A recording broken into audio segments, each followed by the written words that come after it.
My fiancé texted, "Your grandmother died? Can't make the funeral. Coachella tickets are non-refundable." I replied, "Understood." Then I removed her from my grandmother's $40,000 inheritance list I was executor of. 3 weeks later, her name was on the excluded parties section when the will was read in front of her parents. I, 29 male, got the call at 6:42 a.m. on a Thursday. My grandmother passed away peacefully in her sleep. She'd basically raised me after my parents' divorce. She was my person. Called my fiancé 27 at 7:15 a.m. We'd been together 3 years, engaged 6 months. "Babe, my grandmother died this morning." Pause. "Oh, when's the funeral?" "This weekend, probably. I'm executor, so I need to arrange everything." "This weekend? Like Saturday or Sunday?" "Yeah, she just died." "Okay, let me call you back." She hung up. Spent the day making arrangements. Funeral home, family calls, all of it. By 2 p.m., funeral was set for Saturday 11 a.m. Texted her, "Funeral Saturday 11 a.m. I'll send details." She replied at 5:18 p.m. "So I can't make Saturday. My Coachella tickets were $850 and they're non-refundable. Your grandma would totally understand. She'd want me to enjoy life. I'll light a candle for her at the festival. Sorry, babe." Stared at that message for a full minute. My grandmother, the woman who taught me to drive, paid for my college textbooks, came to every single one of my baseball games, was dead. And my fiancé was choosing a music festival because of an $850 ticket. Typed back, "Understood." She replied, "OMG, thank you for being so chill about this. I knew you'd get it. Love you." Didn't respond. Instead, I pulled up my grandmother's will on my laptop. Here's the thing. My grandmother's estate was worth about $180,000 after selling her house. Most went to my mom and uncle, but she'd left $40,000 specifically to my grandson and his bride-to-be to help them start their married life. My grandmother had loved my fiancé, brought her to book club meetings, taught her to bake, called her my granddaughter-in-law even though we weren't married yet, and my fiancé just told her the tickets were more important than saying goodbye. I was the executor, which meant I had discretion on that bride-to-be. Clause, we weren't married, wouldn't be married before estate distribution. Called the estate attorney at 6 p.m., my grandmother's lawyer for 30 years. Quick question about the spousal bequest. What's up? If we're not married when the estate closes, that bequest reverts to the main estate, right? Correct. It's conditional on marriage. Why? Timeline questions. How long until distribution? 4 to 5 months typically. You have time. Perfect. Hung up. Opened my laptop. Started documenting everything. Screenshot of her text. Timestamp every word. Saturday morning, I buried my grandmother. Over 120 people came. My mom stood next to me crying. My uncle gave a beautiful eulogy. Everyone kept asking, "Where's your fiancé?" She couldn't make it. The looks. The tight smiles. My grandmother's best friend hugged me and whispered, "Baby, if she's not here for this, she won't be there for anything." Got home at 3 p.m., exhausted and hollow. My phone had 32 messages from my fiancé. How did it go? "I'm sure it was beautiful. Miss you. BW." My mom was asking about the inheritance, lol. "How much are we getting exactly?" "Because I found this amazing wedding venue with a waterfall. It's $45, but with your grandma's money, we can totally afford it. Let me know the amount so I can put down a deposit." My grandmother had been in the ground for 4 hours and she was already spending the money. Turned off my phone, ordered pizza, went to bed at 8 p.m. Update 1. Sunday evening, my fiancé came over, let herself in with her tea, all tanned and happy, wearing her Coachella wristbands. "Babe, I missed you so much." Tried to hug me. I was on the couch, didn't stand up. "Hey," she plopped down next to me. "So the funeral was okay? Your mom's Facebook photos look nice. Anyway, I need to show you these venue options because we need to talk." "About venues?" "Yes, that's what You didn't come to my grandmother's funeral. We already discussed this. The tickets were non-refundable, and your grandma was such a free spirit, she would have totally understood.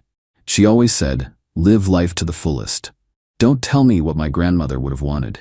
She blinked. "Excuse me?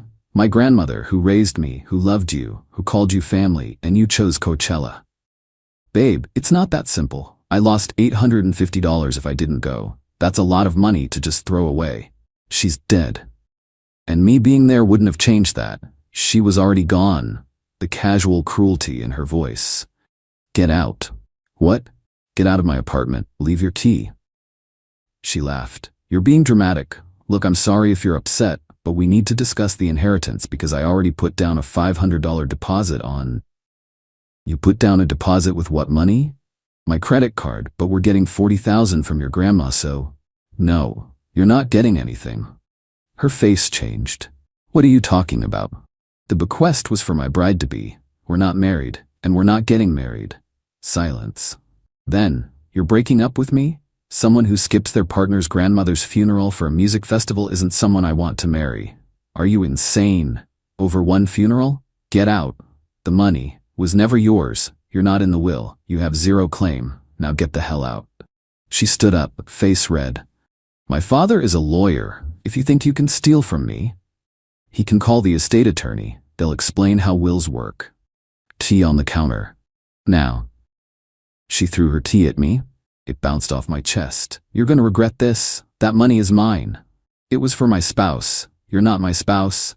And after this, you never will be. She grabbed her bag and stormed out, slammed the door so hard the hinges rattled, sat in the silence. First time I'd felt calm in days.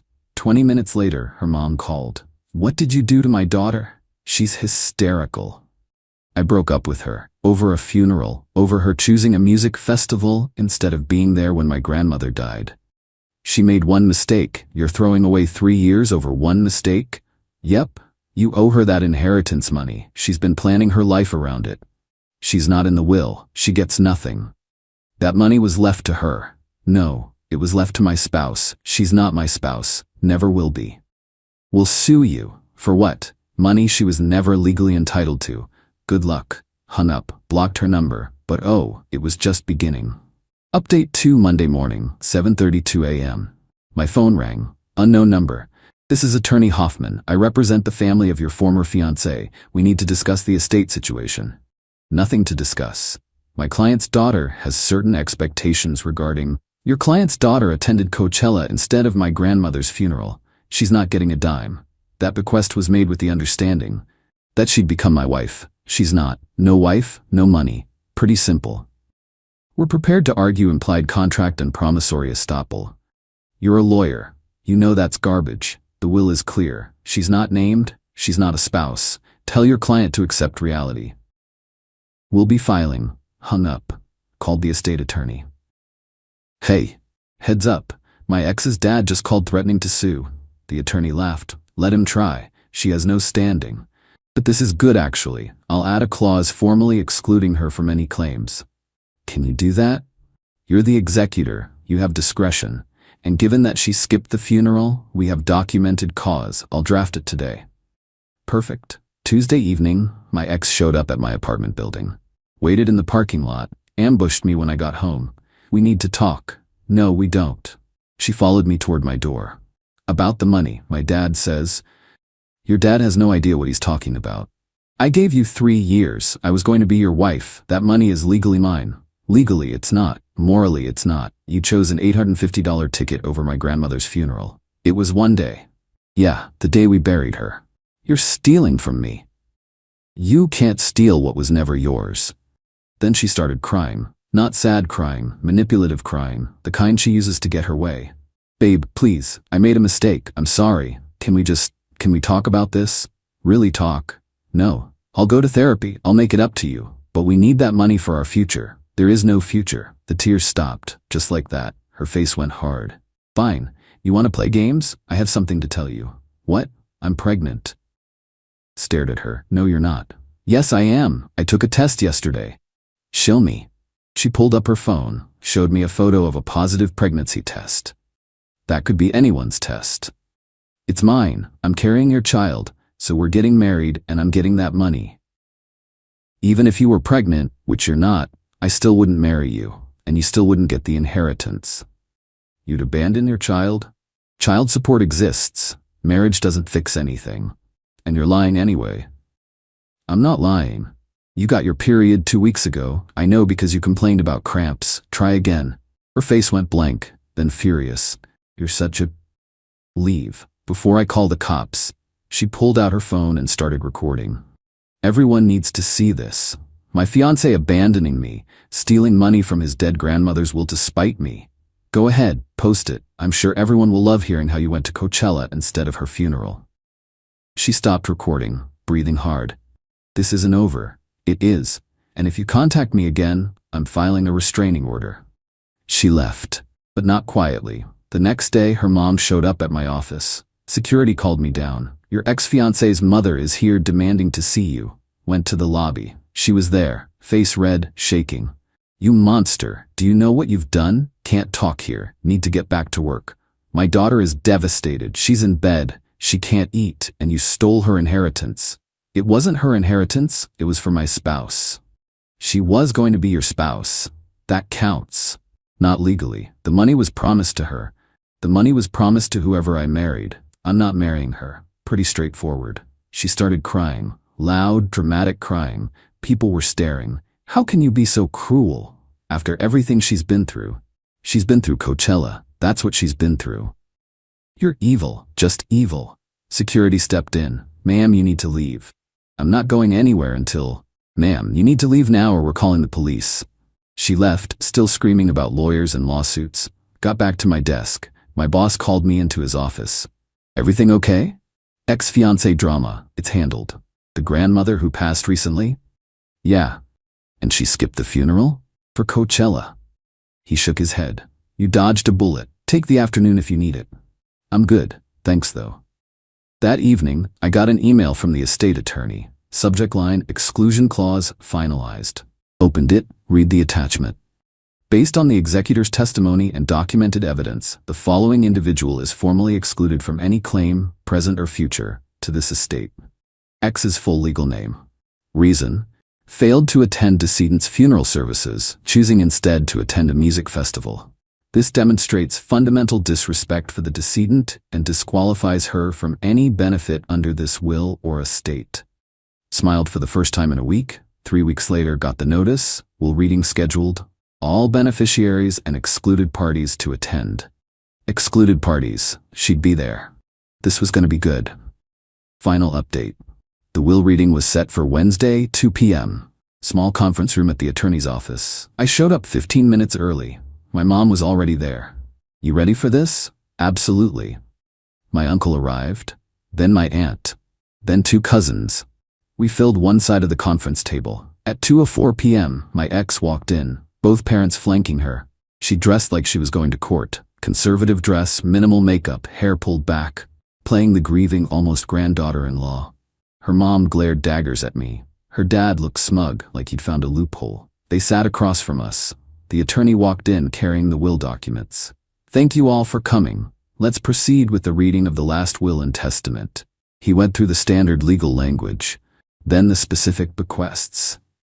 To my daughter, I leave my home and its contents with sale proceeds totaling $60,000. My mom nodded, tears in her eyes. To my son, I leave $60,000 and my collection of first edition books. My uncle squeezed his wife's hand.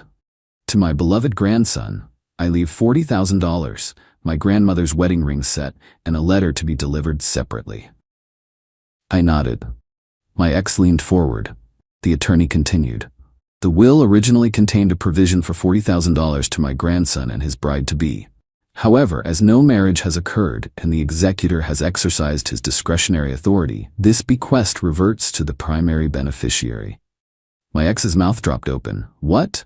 Furthermore, the attorney pulled out another document. The executor has requested formal exclusion of the following party. He adjusted his glasses. Pursuant to the executor's authority under Section 7 of this will, the following individual is formally excluded from any claim to this estate. X's full legal name. No, my ex shot to her feet. That's my money. Ma'am, please sit. That money was left to me. Her dad grabbed her arm. Sweetheart, let him finish. The attorney continued, voice level. The reason for exclusion is documented as follows. The above-named individual failed to attend the decedent's funeral services on date, choosing instead to attend a music festival.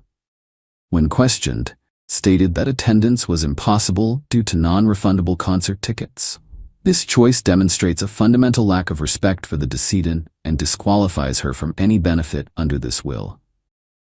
The room was silent, except for my ex's heavy breathing. This exclusion is supported by documented evidence including text message exchanges, timestamped at exact time, in which X's name stated, quote, "Can't make Saturday. My Coachella tickets were $850 and they're non-refundable. Your grandma would totally understand," end quote. My ex's face went from red to white to red again. Her mom stood up. "This is ridiculous. You can't.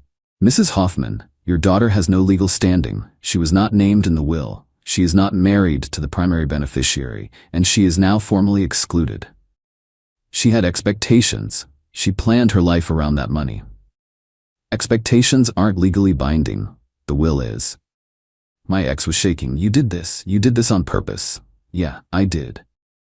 "You manipulated the will. I executed it according to my legal authority, and I documented exactly why you don't deserve a penny.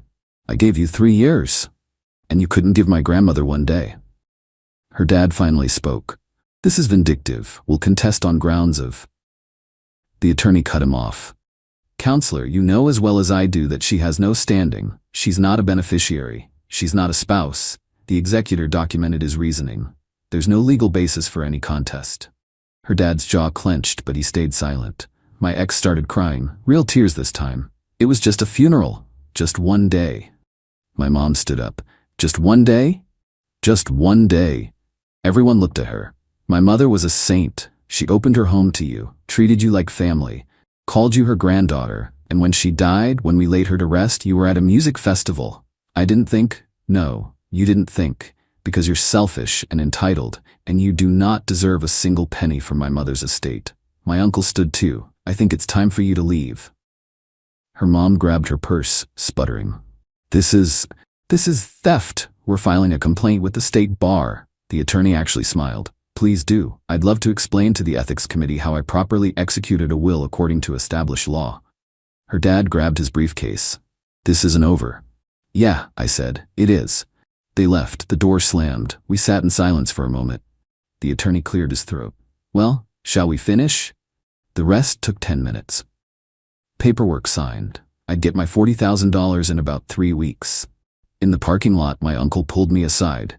"That was brutal. She earned it. Your grandmother would be proud. You stood up for her when she couldn't stand up for herself. I just enforced what she wanted. Family who shows up, who cares, who's actually there." My mom hugged me. "Read the letter tonight. When you're alone." Got home, opened the envelope the attorney had given me. My grandmother's shaky handwriting. "My dearest boy, if you're reading this, I'm gone. Don't be too sad. I had a good run. I'm leaving you money because you've always been smart with finances. But more than that, I trust your judgment. If you're married when you read this, I'm happy for you. Build something beautiful together. If you're not married, I trust there's a good reason. You've always known right from wrong. Trust your gut. I raised you to see people clearly. Don't let anyone take advantage of your kindness. Don't settle for less than you deserve. And don't ever forget, family is who shows up. Not just who says they'll be there, but who actually is. Love you forever, Grandma." Sat there for a while, crying a little. Somehow she'd known I'd need permission to do what was right. My ex texted that night from a new number. "I hope you're happy. You destroyed my life over one mistake." Replied, "You destroyed your own life when you chose $850 over basic human decency. I just documented it." Blocked the number. Her dad filed a complaint with the state bar against the estate attorney, got dismissed within a week. Then he tried to contest the will. Judge threw it out in about 8 minutes. Cost him $4,800 in filing fees and court costs. He tried to sue me personally for intentional infliction of emotional distress. That got tossed even faster. Another $3,200 down the drain. My ex moved back in with her parents. Found out through mutual friends that she's been applying to every job she can find because she'd quit her marketing position, assuming she'd have $40,000 to live on while she figured things out. Her mom has been telling everyone I manipulated my grandmother's will. Most people know the truth, though. Small town, word gets around. Everyone knows she went to Coachella instead of the funeral. She tried to start a crowdfunding campaign for legal fees to fight estate theft. Raised $340 before someone commented asking why she skipped the funeral. She deleted it within an hour. Last I heard, her parents are embarrassed by the whole situation and barely talking to her. Turns out her dad's law partners heard about the failed lawsuits and weren't thrilled about him wasting money on clearly frivolous claims. As for me, used the $40,000 as a down payment on a small house, 2 bedrooms, nice yard. Finally got my own place, kept my grandmother's letter framed in my living room. Mom comes over every Sunday for dinner. We talk about grandma, share stories, keep her memory alive properly. Started dating someone new about 6 months later. On our 3rd date, she asked about my family. I told her about my grandmother. Told her everything. So, when did you know your ex wasn't the one? When she chose a concert over a funeral. And you canceled the wedding, and made sure she understood there were consequences. She nodded slowly. Your grandmother sounds amazing. I wish I could have met her. She would have liked you. You showed up to meet my mom even though you'd only known me 3 weeks. That's just normal though? Yeah, it should be. We've been together a year now, taking it slow, but she's met my whole family, comes to Sunday dinners, visited my grandmother's grave with me. Some people still think I was too harsh, that holding $40,000 over someone's head for missing 1 funeral was extreme. But it wasn't about the money. It was about respect, about showing up, about basic human decency. My grandmother spent her whole life showing up for people. For me, for my mom, for everyone she loved. She deserved people who'd show up for her. My ex had one chance to prove she was that person, and she chose Coachella. So she got exactly what she earned. Nothing. And I got exactly what my grandmother wanted me to have. The means to build a life, and the wisdom to know who deserves to be in it.